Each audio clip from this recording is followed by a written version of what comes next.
Semangat pagi sahabat Dhamma, Namo Sang Hyang Adibudaya, Namo Buddhaya. Suaranya agak kecil ya, kalau udah besar. Apa kabar? Nah, ini pengikutnya Bante Dirapunyo. Biasa-biasa saja.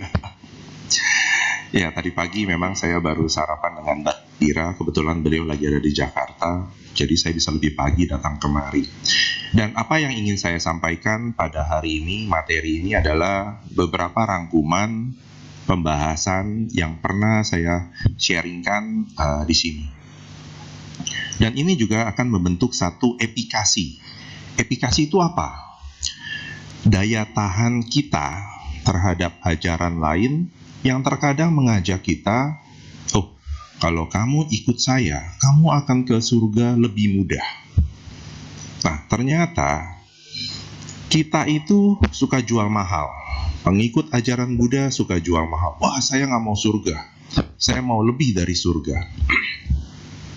Tapi ketika ada masalah, ya udahlah nggak apa-apa, surga aja saya ambil. Nah, sekarang saya ingin menunjukkan jawaban-jawaban dari beberapa, nantinya bisa menjawab ajakan dari sahabat-sahabat kita yang mengatakan mereka yang lebih baik, mereka yang memberikan garansi, mereka yang mempunyai warranty. Nah, ini pertanyaan ini saya tujukan kepada diri saya. Tapi kalau Anda baca, artinya ditujukan kepada diri masing-masing.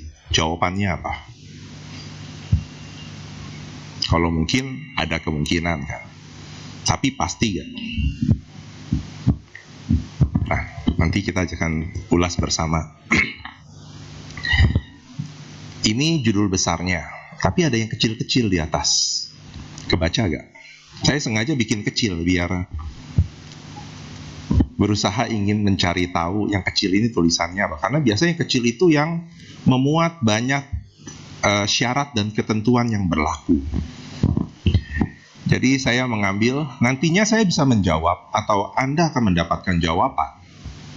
Bukan karena opini saya pribadi, tidak. Tetapi apa yang Buddha sampaikan yang tertuang dalam sutta. Terdapat dalam Majjhima Nikaya tentang 3 pengetahuan.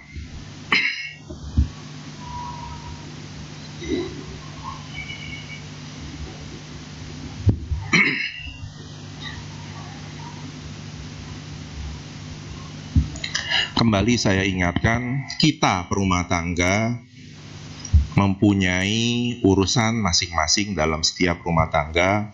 Ada yang belum menikah, ada yang akan menikah, ada yang sudah menikah, ada yang pernah menikah, ada yang belum punya keturunan, ada yang sudah dan bahkan sudah memiliki cucu dan cicit, dan ada yang masih berkecimpung dalam usaha. Ini perumah tangga. Siapa yang dapat mengingkari apa yang saya sampaikan? Pasti semua kita perumah tangga yang hadir di ruangan Dharmasala ini mempunyai masalah seperti itu. Masalah yang sama dialami oleh Siddhartha Gautama. Sehingga Siddhartha Gautama beserta istrinya Yasodhara, ketika beliau mempunyai anak, beliau menamakan anaknya apa? Siapa, bukannya apa. Artinya, nah, belenggu ya. Mungkin dulu kita berasumsi atau mempunyai pemikiran, oh, ini yang dapat mengikat Siddhartha untuk mencapai pencerahan dikatakan sebagai belenggu. Sama seperti kita. Tentunya kita akan menyalahkan atau memposisikan yang menghalangi kita adalah sebagai belenggu. Tetapi kalau ditanya, jujur ya, jawabnya jujur. Siapa di sini yang mau menjadi samana? Siapa yang mau mencapai penerangan sempurna? Lalu ngapain Anda datang ke wihara?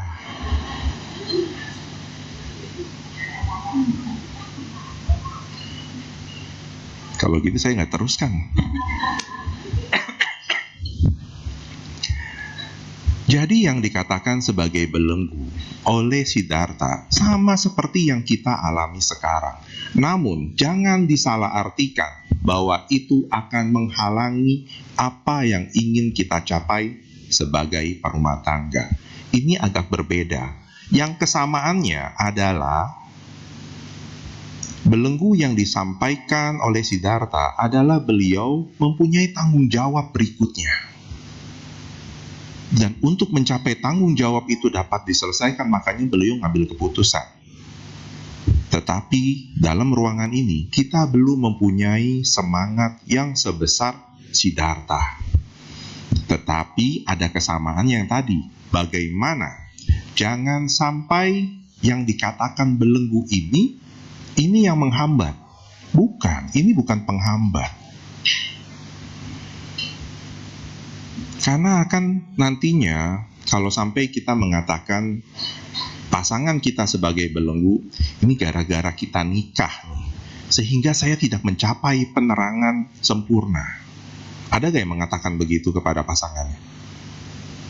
Langsung disuruh kantor catatan sipil. Atau mengatakan kepada anak-anak kita, kamu itu adalah Rahula masa kini. Nah, enggak kan? Nah, tetapi harus diakui bahwa kesibukan kita itu dikategorikan sebagai belenggu. Kita mempunyai keseharian. Keseharian apa? Bekerja, berusaha, bersosialisasi. Ini sebagai belenggu. Belenggu kehidupan awam sebagai perumah tangga. Kita tidak bisa menolak hal tersebut. Tadi pagi Bante Dira mengabarkan saya, Romo, kalau di satu negara ada para biku, para anggota sangga. Mereka itu seperti sudah menjadi profesi. Kenapa? Karena di wihara mereka seperti digaji. Berbeda dengan di Indonesia dan di Asia Tenggara lainnya. Adalah panggilan. Nah, ini yang berbeda. Jadi di beberapa negara ternyata ada para biku yang mereka dibayar bulanan.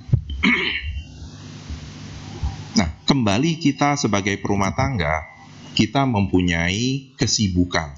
Kesibukan kita, keseharian kita, itulah belenggu kehidupan awam. Saya memberikan atau meng-highlight kesibukan ini sebagai belenggu kehidupan awam. Nanti ada lanjutannya. Sehingga dengan adanya kesibukan-kesibukan tersebut, kalau kita bicara secara masyarakat umum, untuk bisa, kalau selesai kita kontrak kita di sini, di bumi ini selesai, untuk menuju surga, mungkinkah? Mungkinkah bukan nyanyi itu ya? Itu lagu apa ya, saya lupa. Ini jawaban yang kita perlukan. Ini jawaban yang Anda harus pegang. Karena tanpa ada jawaban ini, kita akan terombang-ambing ketidakpastian. Sehingga kalau ada tetangga kita, saudara kita, kamu ikut saya yuk, surga itu adalah jaminan. Ternyata di agama Buddha ada, surga itu adalah jaminannya. Saya berkali-kali mengatakan, kalau dulu para penceramah agama Buddha mengatakan, jangan memikirkan surga, hati-hati loh. Justru surga itu adalah sebagai satu tahapan awal. Kalau di ajaran lain mengatakan surga ini adalah sesuatu yang paling tinggi, ternyata surga di ajaran Buddha sesuatu yang mudah didapatkan. Kalau itu mudah, Anda tidak perlu khawatir. Nggak perlu dijanjikan. Tapi tadi, yang kecil-kecil tadi itu ada mengandung syarat dan ketentuan yang berlaku. Saya masuk sebagai pendukung atau referensi apa yang saya sampaikan. Mungkinkah kita masuk surga? Saya mengutip dari Tewija Wacagota. Wacagota ini mempunyai trilogi. Jadi ada Tewija Wacagota, Agi Wacagota, dan Maha Wacagota. Jadi kalau di dalam Majjhima Nikaya, dia ada Majjhima Nikaya 71, 72, dan 73. Nanti sahabat Dhamma kalau mau lebih cepat dari saya, silakan baca. Jadi Majjhima Nikaya 71, 72, 73. Tiga ini adalah trilogi cerita mengenai Wacagota. Wacagota itu siapa? Beliau adalah seorang Brahmana awam yang menikah, berumah tangga, dan berusaha. Jadi bisa sebagai pedagang, bisa melakukan tugas sebagai karyawan swasta. Pada zaman Buddha juga ada ya. Karena pada zaman Buddha sudah ada profesi sebagai seorang akunting. Disebutnya sebagai bendahara. Beliau tinggal dekat kota Wesali, tertulisnya di Biara Lotus Tunggal.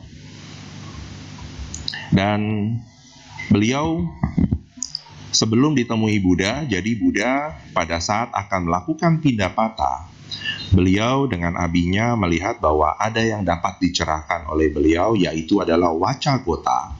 Sehingga beliau tidak masuk ke dalam kota Wesali dulu, tapi di sekitaran kota Wesali, tempat tinggal dari Wacagota, dan beliau menghampiri Wacagota. Wacagota yang mengetahui bahwa yang dihadapannya adalah seorang Buddha, beliau langsung memberikan hormat dan mengkonfirmasi beberapa statement yang pernah dia dengar. Jadi, Anda pun, kita yang belajar ajaran Buddha, jika mendengar sesuatu tentang ajaran Buddha dan ragu-ragu, Anda boleh datang bertanya kepada mereka yang dianggap mempunyai kemampuan untuk menjawab keraguan-raguan kita, keraguan-raguan Anda.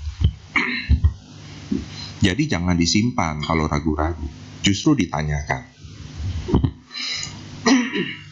Wacagota, karena beliau adalah pengikut Brahmin, pengikut para pertapa Hindu, beliau mengkonfirmasi.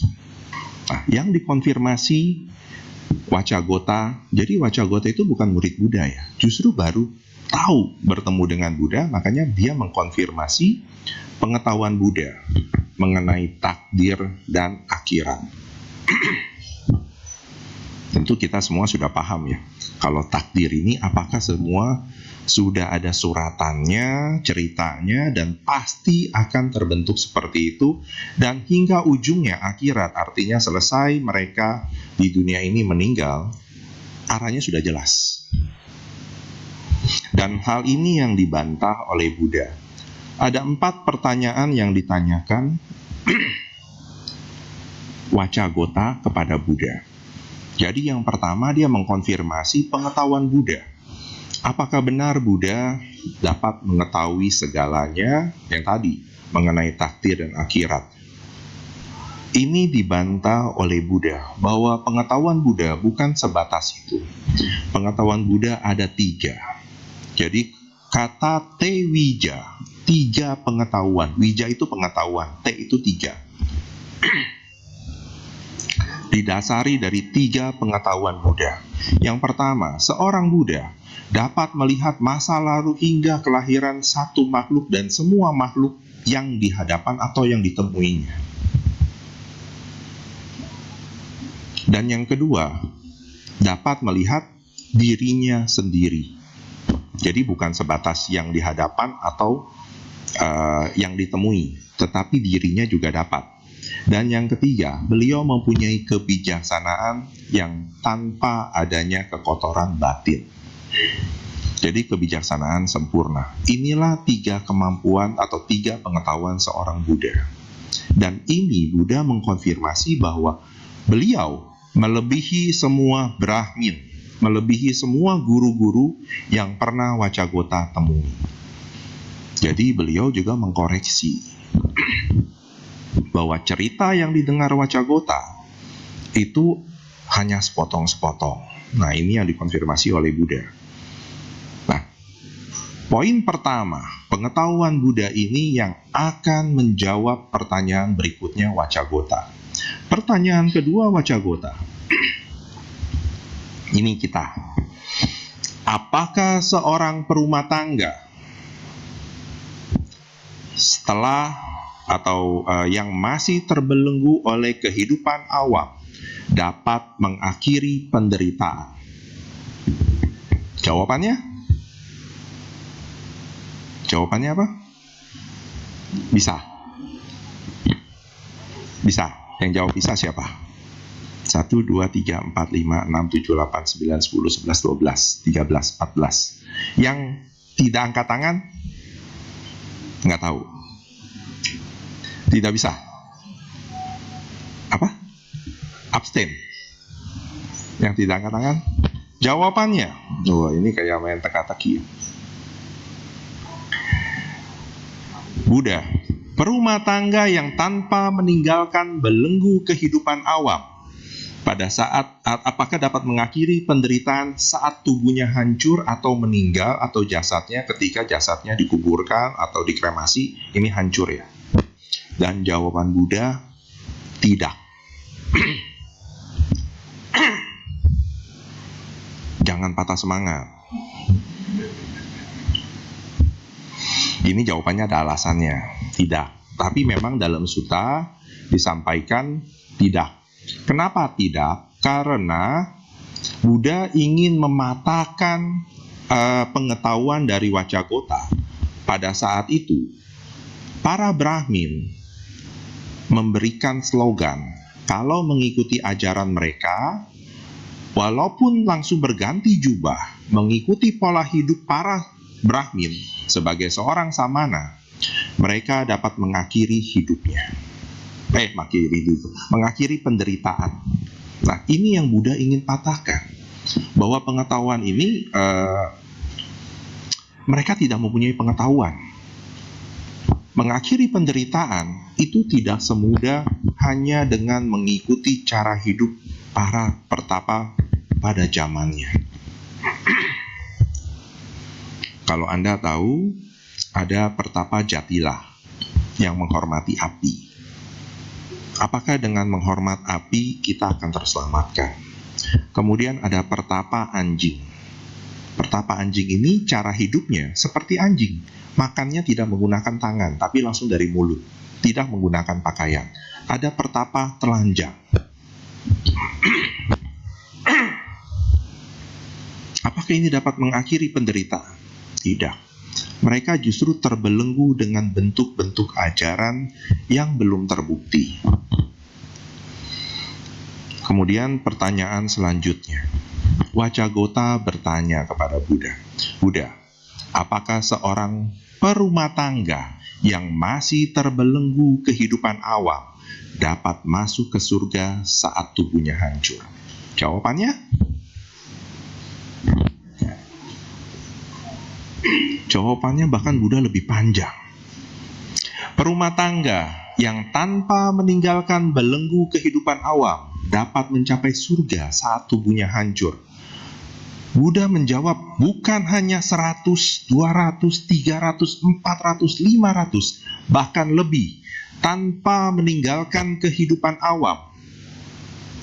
Perumah tangga mencapai surga saat tubuhnya hancur. Jadi, ini merupakan statement Buddha, karena Buddha dengan menggunakan pengetahuan yang pertama, melihat proses kematian atau masa lalu hingga kelahiran satu makhluk, beliau dapat melihat banyak perumah tangga yang dilahirkan di surga. Jadi yang di dalam ruangan sini, jangan takut tidak bisa masuk surga. Kalau sudah kenal ajaran Buddha artinya akan masuk ke surga. Tapi tadi syarat dan ketentuan berlaku. Ketentuannya apa? Kenapa perumah tangga bisa dengan mudah masuk surga? Seperti yang pernah saya sampaikan. Imani panca sikapadani silena sugatingyanti. Tapi yang depannya dulu, imani panca sika padani. Panca 5, sika latihan. Jadi, mereka yang melakukan latihan 5 sila, ini akan dapat menjadikan satu bentuk latihan yang akan membantu silena sugatingyanti, Suga itu adalah surga, bisa diartikan secara harafiah surga. Jadi lakukanlah latihan sila. Mau cara yang lebih mudah lagi untuk mencapai surga? Ada gak? Ada apa tidak? Ada. Apa? Bayar imigrasi, Romo. Dana. Lakukan dana, tetapi dana dengan pengetahuan. Kepada siapa kita berdana? Ini yang dapat membantu kita minimal surga. Mau jadi alam dewa, dananya lebihan dikit, bukan dananya lebihan dikit besarnya, tidak. Pengetahuan kita mengenai dana semakin tinggi, pelaksanaan latihan sila semakin tinggi. Surga itu lewat langsung surga, dewa. Latihan lebih lagi, Brahma. Tapi apakah ini sudah dikatakan mengakhiri penderitaan? Belum. Nibbana mengakhiri penderitaan. Jadi ini adalah statement Buddha yang bisa kita pegang. Jangan khawatir, waduh saya ini minimal surga lah, bisa apa enggak ya? Otomatis kok. Tapi 5 sila tadi tolong dilatih. Sika latihan, dana lakukan. Pengetahuan dana yang benar sebelum, saat, sesudah. Dan kepada siapa dana diberikan? Ada 14 makhluk yang dapat menerima persembahan dana. Masih ingat? Lupa, Romo. Yang paling bawah, makhluk yang ke-14 adalah binatang. Jadi dengan kita memberi mereka makanan, memberi mereka keselamatan, kita sudah berdana kepada makhluk binatang. Bahkan dalam salah satu sutta, ketika kita mencuci air beras, ibu-ibu biasanya ya, kalau bapak-bapak siapa yang di sini yang cuci beras? Ayo ngaku. Jangan takut dikatakan isti. Ikatan suami takut istri. Saya terkadang pernah cuci beras tuh. Airnya, Bapak juga kan? Berarti kita satu anggota loh. Airnya jangan langsung dibuang ke tempat cuci piring, tetapi dibuangnya ke tempat pohon, yang ada pohon, tanaman. Tujuannya dan kita beraspirasi semoga air cucian beras ini bermanfaat bagi makhluk-makhluk yang kecil, termasuk jasad renik sekalipun. Nah, itu perbuatan dana. Kecil kan? Hampir dikatakan tidak ada. Bagi kita sangat mudah sekali. Tapi apakah bermanfaat? Jangan pernah beranggapan bahwa yang kecil ini tidak akan mendatangkan hasil yang besar. Baik itu benih baik ataupun benih yang kurang baik, walaupun kecil, dia suatu saat akan menjadi besar. Jadi kenapa tidak kita banyakkan saja benih-benih yang kecil dan baik-baik ini? Kembali kemari. Pertanyaan keempat, Wacagota. Petapa Ajiwaka. Nah, ini salah satu petapa yang ada pada zaman Buddha. Apakah dapat masuk surga? Maksudnya seperti tadi, mengikuti cara hidupnya, mengikuti cara berpakaiannya. Apakah dapat menyelamatkan seseorang pengikutnya, followernya dari Ajiwaka untuk bisa masuk surga? Jawabannya? Nah, udah tahu ya. Tetapi Buddha jawabnya lebih panjang lagi. Petapa Ajiwaka dapat mencapai surga saat tubuhnya hancur. Jadi bukan mengakhiri penderitaan, tapi hanya masuk surga. Jawaban Buddha, dengan pengetahuan yang pertama, aku tidak menemukan petapa Ajiwaka yang ke surga. Lihat, Anda bayangkan, sekelompok petapa Ajiwaka, Buddha mengatakan, aku tidak menemukan petapa Ajiwaka yang pergi ke surga atau berada di surga. kecuali satu. Dan satu ini pun karena dia mengajarkan manfaat dari perbuatan dan tindakan, mengajarkan konsep tentang apa? Apa? Jawabannya kencengan dikit. Tentang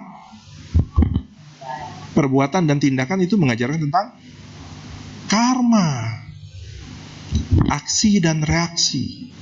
Hanya karena dia mengajarkan konsep tentang perbuatan dan tindakan, Pertapa Ajiwaka ini terselamatkan masuk surga, dan hanya satu. Yang lainnya nyasar, salah pakai Google Map ya.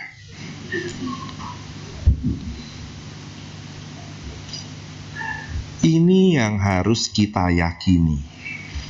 Kalau memang ajaran Buddha yang saat ini sedang kita pelajari membawa manfaat, harus menambah keyakinan kita dan mengurangi ketakutan kita. Termasuk ketika saya baca ini, mengurangi kekhawatiran saya. Selesai dari sini, tugas saya kemana? Minimal surga sudah oke lah. Sebelum nibbana. Jadi persiapan dulu. Pastikan sama seperti Pathakama Sutta. Yang pertama, ingin kalau sebagai manusia yang dilahirkan atau sebagai makhluk yang dilahirkan, yang pertama mempunyai harta yang berkelimpahan. Yang kedua, mempunyai reputasi atau nama baik. Yang ketiga, mempunyai umur panjang agar dapat menikmati yang pertama dan yang kedua. Karena percuma kalau punya harta berkelimpahan, dokter bilang, maaf Pak, umurnya tinggal sebulan lagi. Atau terkenal, maaf Pak, 3 minggu lagi. Pasti mau umur panjang. Dan yang keempat, ketika meninggal, terlahir ke surga. Ini adalah 4 pertanyaan. Ini adalah pertanyaan dari Anantapindika. Dan seperti yang pernah saya share kepada Anda semua, Anantapindika, beliau terlahir di mana? Surga? Beliau sudah mencapai Sotapanna sebelum beliau meninggal. Artinya beliau sudah masuk sebagai pengikut arus. Artinya beliau bukan sebatas surga. Beliau akan mengakhiri penderitaan untuk bisa tercapainya pembebasan utama, yaitu nibbana. Beliau sudah melampaui, padahal beliau adalah perumah tangga. Jadi jangan takut untuk mempunyai titel perumah tangga. Tapi maksimalkan, seperti sharing-sharing saya terdahulu, maksimalkan potensi Anda, potensi kita sebagai perumah tangga. Kurangi kekhawatiran, kemana saya akan dilahirkan? Surga sudah jawabannya. Tadi 2, sila, dana. Ini aja dulu minimal. Surga udah pasti bisa dicapai kok. Romo, yakin Romo? Yuk, siapa yang mau buktikan? Gak ada yang mau kalau disuruh buktikan sekarang. Tetapi kita kan mempunyai logika.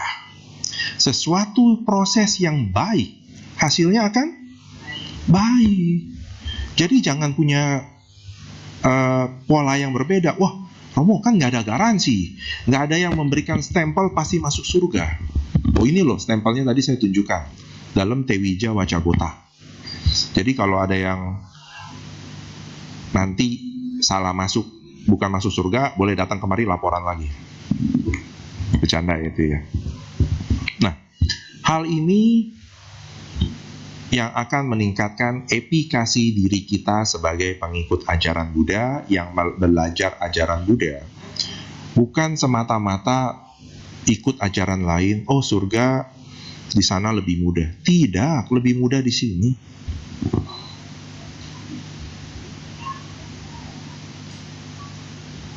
Kekhawatiran kita dikurangi, karena kekhawatiran ini merupakan benih-benih keburukan. Keraguan-raguan, ini kan belenggu. Keraguan-raguan itu belenggu, Oh ya, benar gak ya saya masuk surga? Selama kita meyakinkan latihan kita, sila, Anda sudah berada di dalam jalur. Jalur seperti kereta api yang akan menuju kemana, tinggal ikutin jalur tersebut, pasti sampai. Kereta api pernah gak dengar cerita kereta api nyasar? Pernah ada? Nggak pernah ada. Kenapa? Karena dia berjalan sesuai dengan relnya. Dia pasti akan nyampe kok. Tinggal cepat atau lambat saja. Tergantung mesinnya. Ini pakai mesin uap atau udah seperti bus. Hanya berapa jam bisa nyampe Bandung? Berapa jam ya ke Bandung naik bus? Hah? Menit ya? Berapa menit? Saya belum pernah naik bus bang. Ya mungkin di bawah 1 jam ya. Sampai Padalarang. Kan bus berhentinya di Padalarang. Itu yang saya tahu. Nah, semoga dengan pengetahuan ini akan membawa manfaat kepada kita semua, mengurangi kekhawatiran kita, mengurangi keraguan-raguan kita, terutama yang masih ragu-ragu. Saya kalau sebagai perumah tangga, apakah bisa masuk surga? Jawabannya sudah jelas. Tadi Buddha mengatakan bukan hanya 100, 200, sampai 500, bahkan lebih. Kemampuan seorang Buddha tidak perlu lagi kita ragukan karena beliau mempunyai salah satu dari 3. Mengetahui proses masa lalu hingga kelahiran kembali satu makhluk. Dan beliau dengan menggunakan kemampuan tersebut, beliau menjawab pertanyaan dari Wacagota. Dan sebelum saya akhiri nanti memasuki tanya jawab, saya juga mengaspirasikan semua kebaikan yang saya lakukan pada pagi hari ini dengan berdana makanan kepada Sangga, membabarkan apa yang pernah Buddha sampaikan kepada mendiang, adik ipar saya yang baru meninggal bulan lalu. Dan juga kita mendoakan yang terbaik untuk saudara-saudara kita, saudara sebagai sesama manusia, dengan adanya gempa di Myanmar dan Thailand. Karena sekarang organisasi Buddhis, saya juga menghimbau kita semua termasuk diri saya untuk segera dapat membantu organisasi Buddhis yang mengumpulkan dana untuk Myanmar dan Thailand. Karena kerusakan yang paling parah justru terjadi di Myanmar. Karena Myanmar cukup banyak para anggota Sangga di sana yang tertimpa runtuhan wihara. Jadi bukan yang di rumah, tetapi yang di wihara justru. Karena korban kalau tidak salah sudah mencapai angka sekitar 3.000 sampai 5.000 ya. Diperkirakan itu 10.000. Karena sekarang masih proses pencarian yang bisa diselamatkan. Yang terakhir yang saya baca, ada yang sudah tertimpa reruntuhan 120 jam dan masih hidup. Hanya 1 orang di Myanmar. Sedangkan kalau di Thailand terakhir yang saya dengar, hanya ada korban kurang lebih 10 orang. Bisa dibayangkan kan jumlahnya. Memang karena kemajuan teknologi, kemajuan pengetahuan, Thailand bangunannya lebih kuat dibandingkan Myanmar. Ini yang bisa saya sampaikan, semoga bermanfaat, dan saya serahkan kembali kepada pemimpin kebaktian. Terima kasih.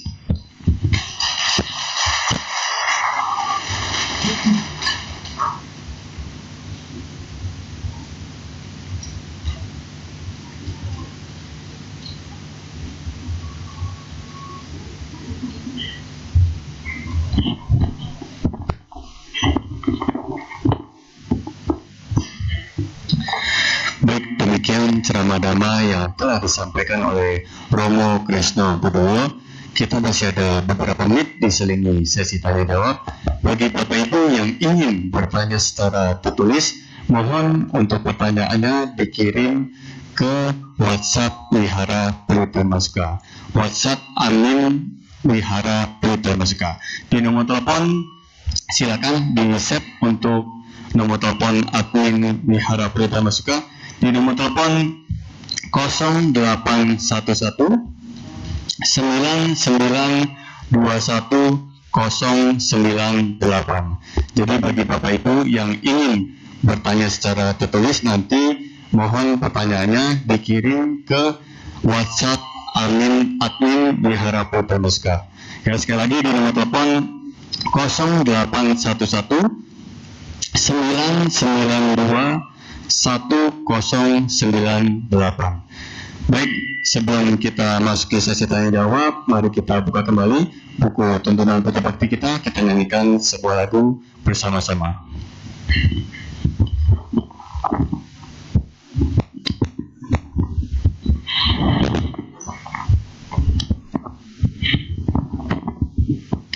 Untuk lagu kedua, mari kita nyanyikan lagu berjudul Cinta Kasihmu pada halaman 112.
Terima kasih.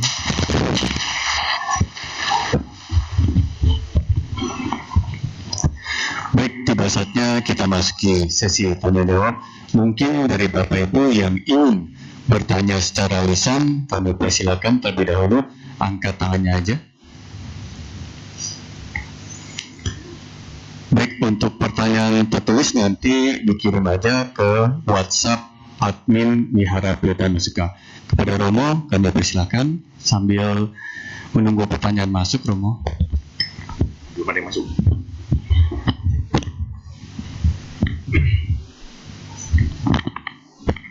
Oh, ada berapa ratus pertanyaan?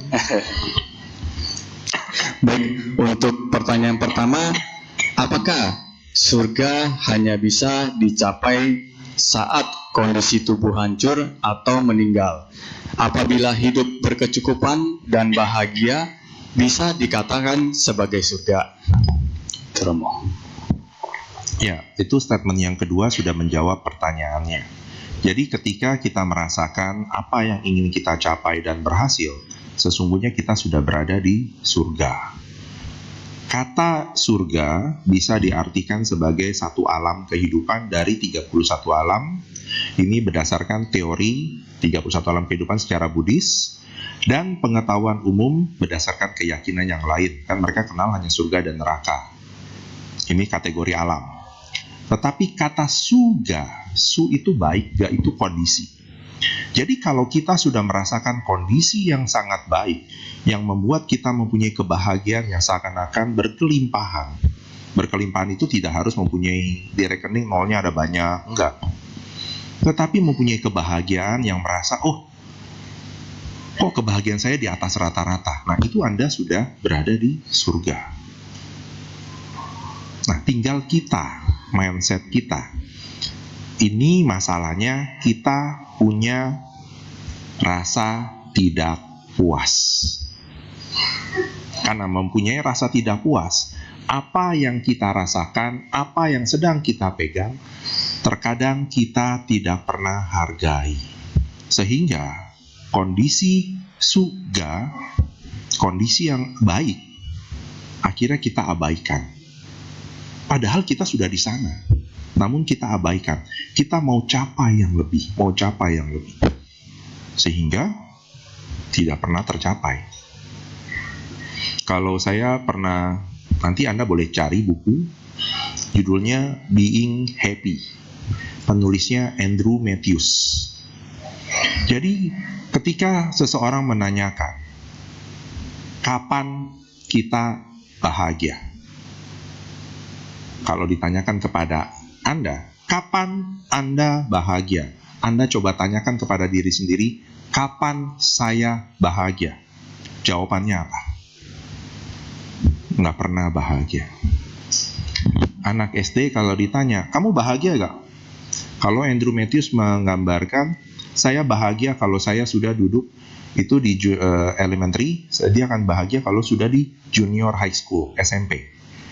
Kalau nanti udah pas di SMP ditanya, kamu bahagia gak?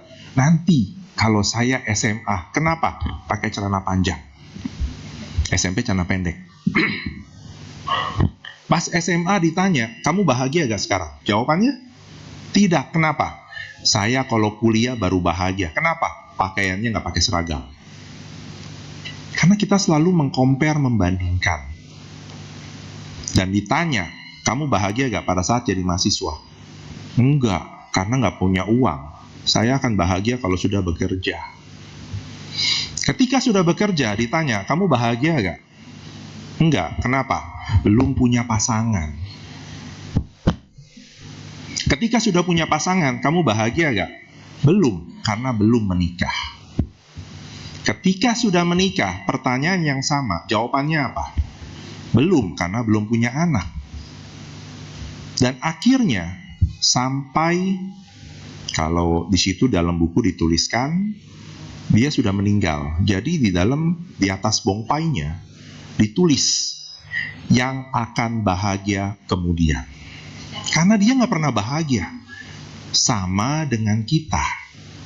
Kita kalau tidak pernah menghargai apa yang kita capai, apa yang kita miliki sekarang, kita tidak akan pernah merasakan surga dalam kehidupan sekarang. Padahal Ini saya direkam nggak? Direkam.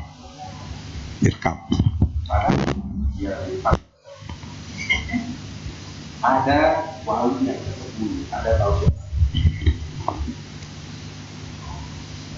Kalau kita kenalnya wali Songo, 9 wali. Tapi ada wali yang ke-10, ada yang tahu siapa? Siapa? Hampir benar nama belakangnya. Beliau yang dikategorikan sebagai wali ke-10 di Indonesia mengajarkan konsep yang sama seperti ajaran Buddha.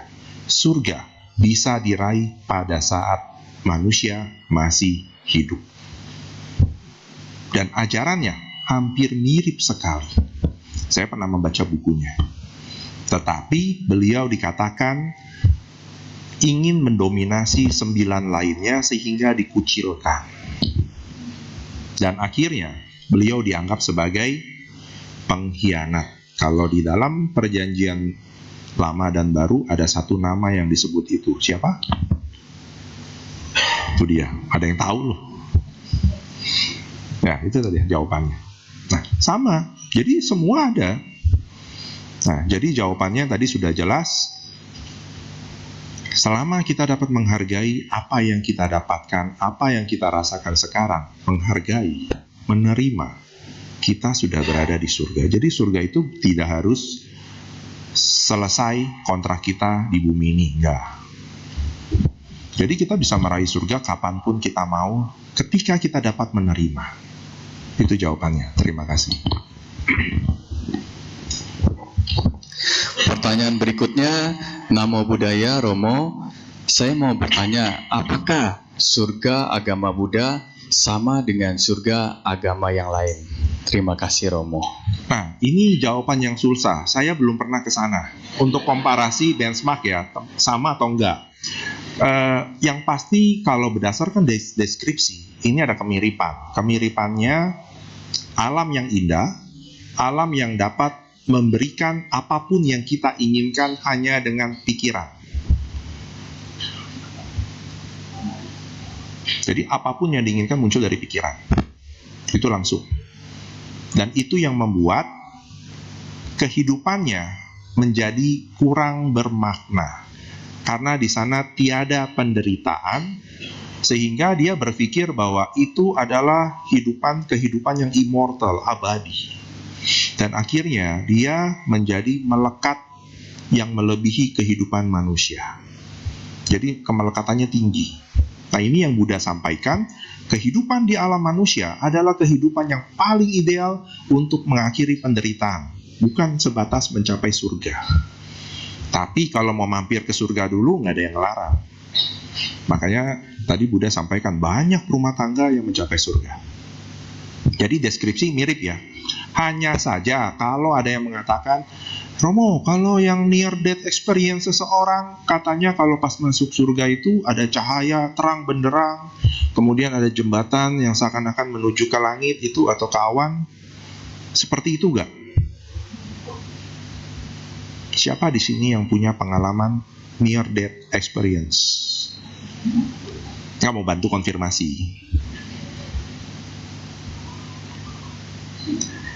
Itu susah dijawab karena terkadang memori kita akan menciptakan visualisasi berdasarkan rekaman yang pernah kita terima.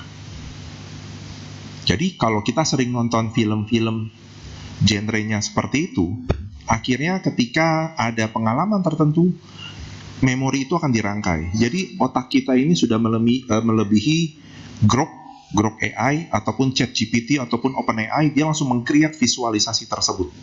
Dan ketika kita sadar, kita langsung bilang, saya pernah melihat hal yang sama seperti ini.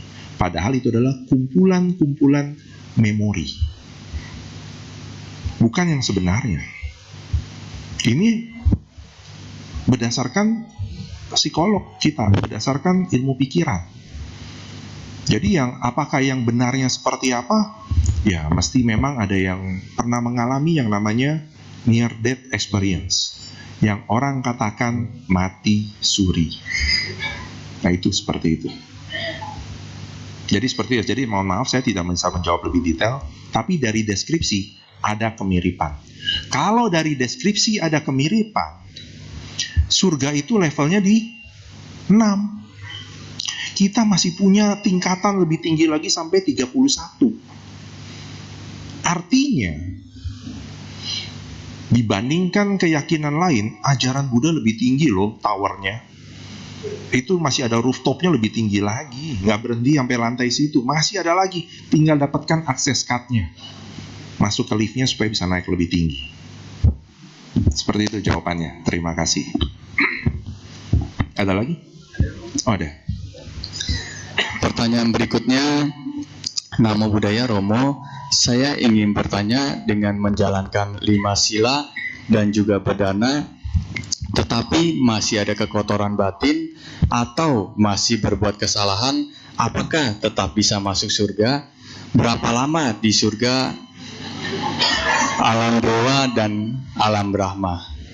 Pertanyaan keduanya, dan berdasarkan tradisi Chinese yang baru melalui Cengbeng dan terkait bulan Uposatha yang dipercayai arwah atau roh yang datang, apakah benar pintu neraka dibuka? Sementara yang kita yakini seseorang akan terlahir kembali ketika parinibbana. Gitu Romo. Ya, saya lupa 2 pertanyaannya, tapi saya jawab yang pertama dulu ya.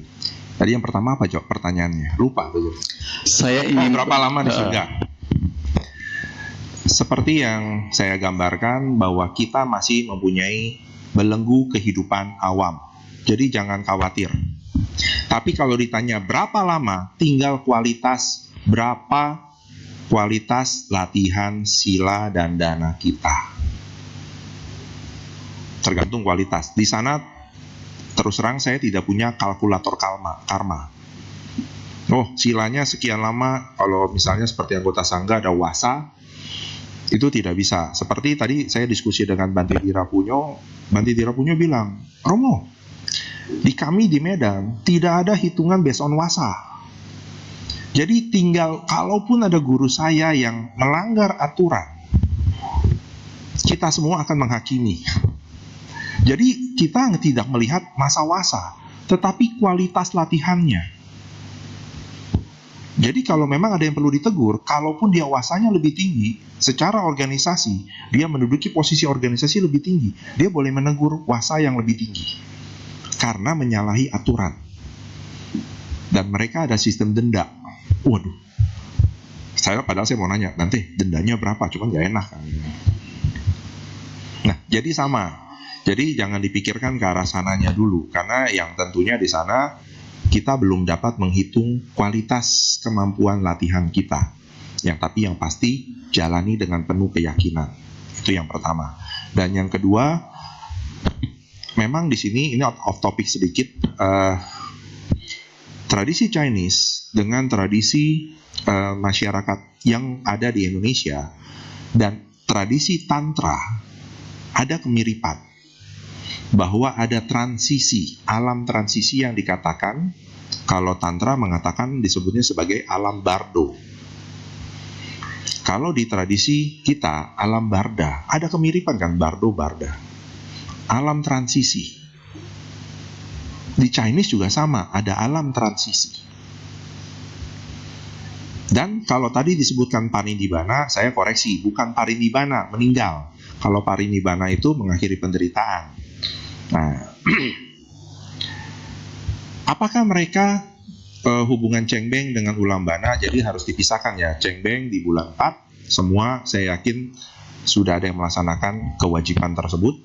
Ulambana nanti di bulan Chitwe, bulan 7. Yang bulan Chitwe sebelum nyampe di sana saya juga koreksi, jangan sampai mengatakan, Chitwe ngapain? Sembayang setan kelaparan. Waduh, kalau begitu leluhur kita jadi setan semua dong. Jangan ya. Ditanyakan sebagai hantu kelaparan, disebut sebagai hantu kelaparan karena dari bahasa Inggris. Ghost hungry saints, alam hantu kelaparan. Hantu beda dengan setan. Hantu mereka yang membutuhkan bantuan dari makhluk lain. Setan yang dapat mencelakai atau suka iseng makhluk lain. Jadi kalau setan dalam bahasa Inggris disebutnya Satan atau evil. Ghost itu si Casper. Nah, tolong bedakan. Tapi di Indonesia, pocong, kuntilanak masuknya mana? Ghost atau Satan? Padahal saya sebutnya ghost. Pocong kenapa nguber manusia? Karena dia membutuhkan bantuan kita lepas tali kafannya. Dia nggak bisa lepas sendiri, tangannya keikat. Tapi kalian, saya sebutnya kalian ya, karena saya belum pernah melihat. Ketika dia muncul, kalian lari gitu. Makanya dia ngejar, minta tolong. Cuma dia kan mulutnya juga terbungkam. Jadi lain kali kalau ketemu Mr. P, bantu lepasin. Ketemu kuntilanak, kolong wewe, dia itu punya masalah di persalinan, jadi tolong dibantu. Pakaiannya kan compang-camping, kalian kasih baju daster yang bagusan. Saya mengatakan demikian ada dasarnya. Di Peta Watu ada cerita tentang Sariputta yang bertemu dengan satu makhluk wanita yang berpakaian compang-camping dan mukanya sangat kotor, badannya sangat kotor sekali. Makhluk wanita tersebut menghampiri Sariputta. Sariputta bertanya, "Siapakah engkau?" Dan makhluk tersebut menjawab, "Bante, pada kehidupan yang lampau, saya pernah menjadi ibumu." Anda perhatikan, pada kehidupan yang lampau, saya pernah menjadi ibumu. Tetapi karena kesalahan saya terlahir ke alam peta. Lalu Bante, Sariputta bertanya, "Apa yang kamu makan? Kamu hidup dari mana?" Dan makhluk tersebut menjawab, "Saya hidup dari kotoran, darah-darah yang terbuang." Dan kemudian Sariputta menolong makhluk tersebut dengan berdana kepada 3 biku lainnya, kawannya dari Sariputta. Jadi berempat. Dan selesai Sariputta mendanakan makanan, membacakan parita, tiba-tiba datang makhluk yang terang benderang, wanita juga, menghampiri Sariputta. Dan Sariputta bertanya kembali, "Kamu siapa?" "Saya adalah makhluk peta yang beberapa waktu lalu menghampiri kamu, tetapi karena kebijaksanaan kamu, kebajikan dari Sariputta, saya mencapai alam dewa." Nah, jadi kalau ketemu kuntilanak, kolong wewe, tanya, "Mau dibantu gak menuju alam dewa?" Anda mewakili Sariputta, kita mewakili Sariputta. Loh, sama loh. Makhluk yang ditemui Sariputta dengan gambaran mengenai kuntilanak, kolong wewe sama. Mereka itu hidup dari kotoran dan darah sisa, dari ingus, dahak, karena disebutkan ya dalam teks seperti itu. Nah, sehingga kalau menjawab pertanyaan tadi, apakah ada transisi berdasarkan kepercayaan tertentu? Iya. Tetapi saya secara pribadi mempelajari tradisi Theravada, sehingga perpindahan satu makhluk adalah perpindahan seperti second jump. Jam 12 ketika jarum pendek menuju ke 12 dan jarum panjangnya menuju ke 12, dan ketika jarum pendeknya yang bergerak cepat setiap menit atau setiap second mendekati 12 malam, lewat 1 second, ada yang mengganggu makhluknya. Lewat 1 second itu sudah pindah alam. Jadi perpindahannya ketika kesadaran hilang itu seperti itu. Bukan hanya nafas ya, kesadaran. Jadi saya mengcompare dengan kesadaran seseorang yang baru saja meninggal, bukan sebatas nafas. Karena kalau nafas, dokter juga secara kedokteran bukan based on hanya nafas. Kan biasa kan ada batang otak. Nafas itu bisa hanya buatan. tapi kesadarannya sebetulnya sudah tiada. Jadi orang itu secara klinis sudah meninggal. Tetapi secara fisik dia masih bernafas karena dibantu alat bantu. Nah, jadi saya menggabungkan dengan tradisi Mahayana. 8 jam kesadaran biasanya itu proses pendinginan tubuh hingga hilangnya kesadaran secara perlahan-lahan.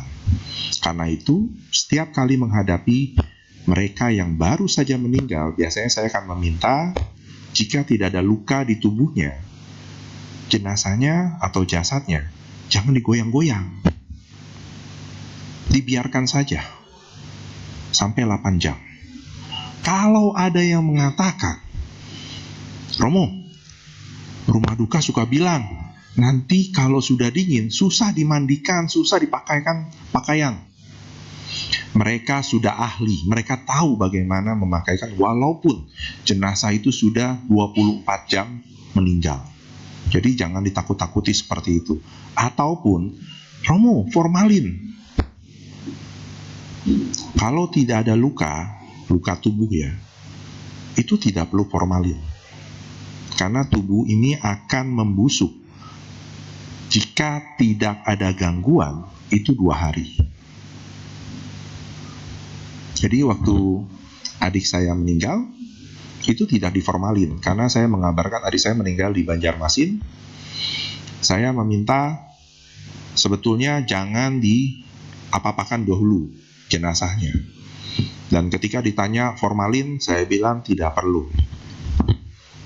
Karena proses penyempunan jenazahnya 2 hari perkiraan saya. Jadi kalau memang hanya 2 hari, tidak perlu jenazahnya sampai merasakan paksaan dari luar.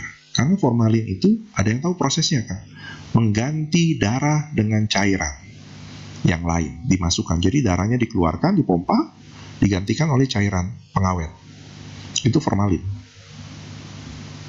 Nah, daripada mengganggu jenazahnya, mengganggu proses kesadarannya, saya bilang tidak perlu. Nah, jadi di situ perbedaannya. Jadi nanti pas Jitwe, itu sebetulnya orang bilang setan rebutan atau sembahyang setan rebutan karena mengundang semua makhluk untuk dapat menikmati apa yang kita persembahkan. Jangan dikatakan setan. Nanti asosiasi masyarakat umum, oh ternyata leluhur kita terlahir jadi setan semua. Kita bilang saja mendoakan mereka yang menderita kelaparan di alam sana. Itu yang bisa saya sampaikan. Ada lagi? Ada lagi? Masih di pertanyaan yang sama, Romo, dengan menjalankan 5 sila dan berdana, tetapi masih ada kekotoran batin atau masih berbuat kesalahan, apakah tetap bisa masuk surga? Ini pertanyaan pertama ya. Masih bisa. Jadi jangan khawatir. Tapi harus tadi ya, jangan bilang saya bilang masih bisa, wah dijadikan statement, oh nanti kalau sampai salah jalan, kata Romo bisa loh, dengan bertemu dengan makhluk yang di sana yang hitam dan putih itu. Percayalah terhadap latihan kita sendiri, karena yang sekarang ini tidak dapat menilai latihan sila kita jika mereka belum mencapai tingkat kesucian. Seorang Sotapana dapat melihat ya latihan yang di bawahnya. Seorang Sakadagami dapat melihat latihan Sotapana, tetapi Sotapana tidak dapat melihat Sakadagami. Demikian juga Anagami dan Arahant. Yang atas bisa melihat bawah, yang bawah tidak bisa melihat latihan atasnya. Nah, jadi tinggal kita tingkatkan kualitas latihan kita. Seperti itu. Ada lagi? Pertanyaan terakhir, Namo Buddhaya, Romo. Seperti yang sudah kita ketahui, dalam 1 tahun pintu neraka dibuka 2 kali, yaitu saat bulan Cengben dan juga bulan 7 lunar. Saya ingin bertanya, kapan atau di bulan apa pintu surga dibuka? Sebetulnya yang bertanya ini sudah menjawab pertanyaannya. Kalau setahun dibuka 2 kali hanya untuk neraka, sisanya berarti pintu surga. Ya kan? Artinya kesempatan kita masuk surga lebih besar. Itu jawaban pertama. Tetapi jawaban kedua yang tadi, surga itu kita harus kondisikan sekarang, bukan nanti.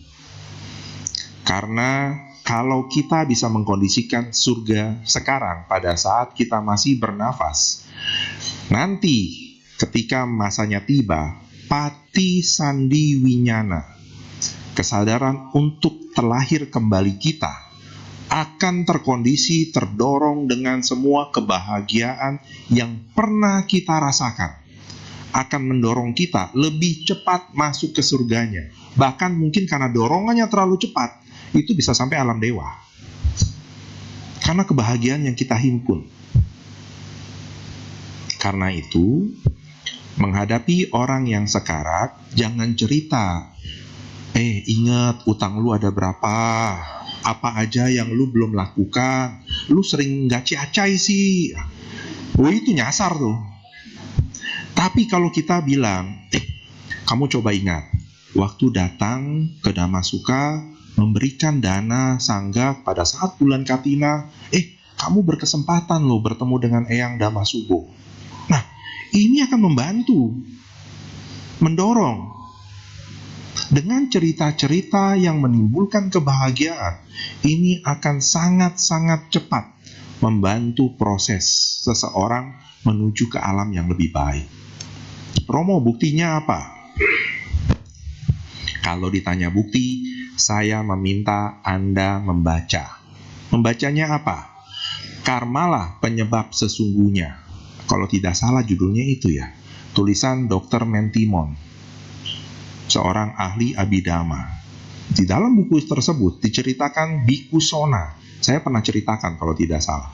Biku Sona ketika dipanggil bahwa papanya sedang sekarat, Biku Sona bertanya kepada papanya, "Pak, ayah, apa yang kamu rasakan atau apa yang kamu lihat?" Bapaknya bilang, yang dia lihat itu di sana ada api, di sini ada api, di mana-mana ada api. Api menggambarkan kondisi neraka. Langsung Biku Sona bertindak, bukan dengan baca parita, tidak. Biku Sona meminta saudara-saudaranya untuk menggotong papanya menuju ke pagoda. Dan Biku Sona meminta papanya mendanakan atau berdana bunga. Jadi, nah ini kesempatan. Ini bunganya bunga artificial. Oh, yang di atas. Yang di atas yang dana bunga siapa? Nggak ada. Waduh, sayang sekali. Biku Sona meminta papanya berdana bukan di depan Buddha Rupang, tetapi di depan pagoda. Anda bayangkan, bukan Buddha Rupang, tetapi pagoda, tempat di mana disemayamkan relik Buddha ataupun Buddha Rupang berada. Selesai mendanakan bunga di sana, kembali ke rumah. Biku Sona bertanya kepada papanya, "Ayah, apa yang kamu lihat sekarang?" Dia langsung bilang, "Saya melihat hamparan bunga-bunga yang bermekaran. Dan ada kereta kencana yang di sana ada ibu kamu ngajak saya pergi." Langsung Biku Sona bilang, "Ayah, segera berangkat naik kereta tersebut." Itu tanda bahwa ayah Biku Sona menuju ke surga. Itu tanda ya. Bukan artinya kalau meninggal nanti Anda tungguin ada kereta kuda yang datang. Enggak, bukan. Itu hanya gambaran. Visualisasi dari mereka yang sedang menghadapi tadi pati sandi winyananya.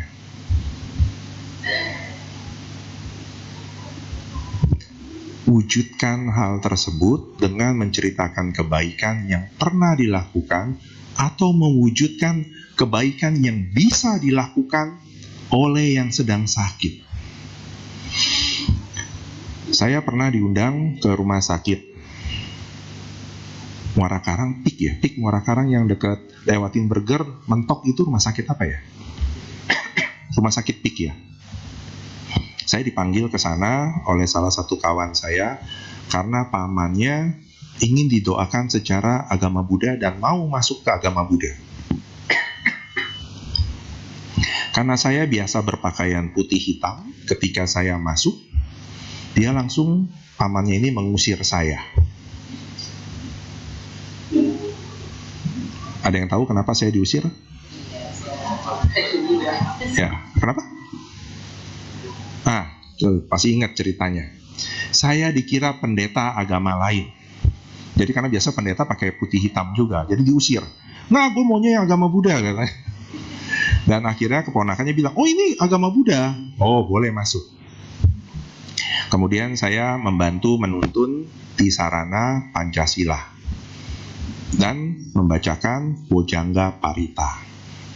Yang saya tekankan dalam Bojangga Parita, bahwa seorang Buddha pun membutuhkan bantuan dari murid-muridnya untuk memunculkan kembali latihan-latihan sehingga memurnikan pikiran, mengalahkan rasa sakit, sehingga Buddha pun akhirnya menjadi sembuh. Bukan kekuatan paritanya, tidak, tetapi dari kualitas latihannya. Pembacaan parita hanya menuntun, menceritakan kembali. Jadi jangan beranggapan Bojangga Parita, parita sakti. Enggak.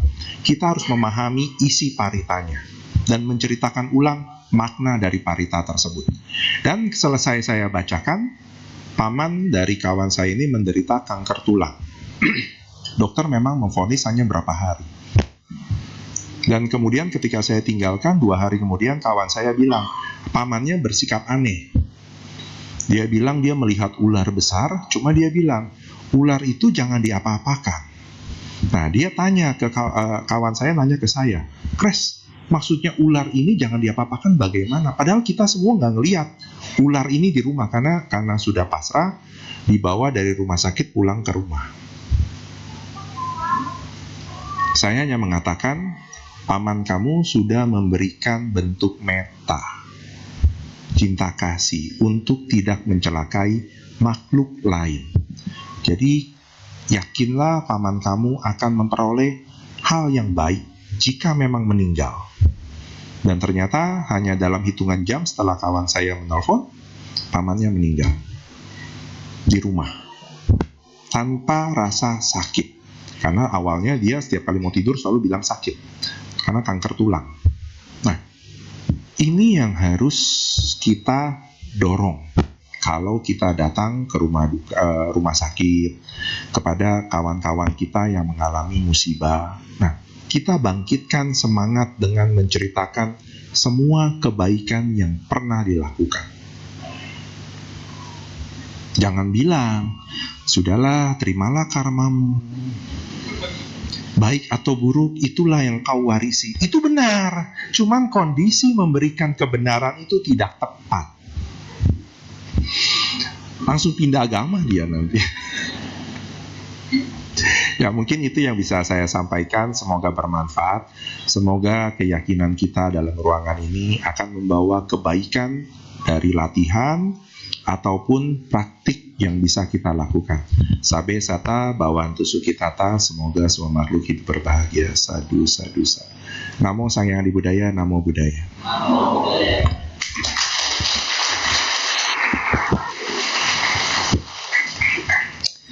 Baik, demikian ceramah dhamma yang telah disampaikan oleh Romo Kresno Budoyo. Kami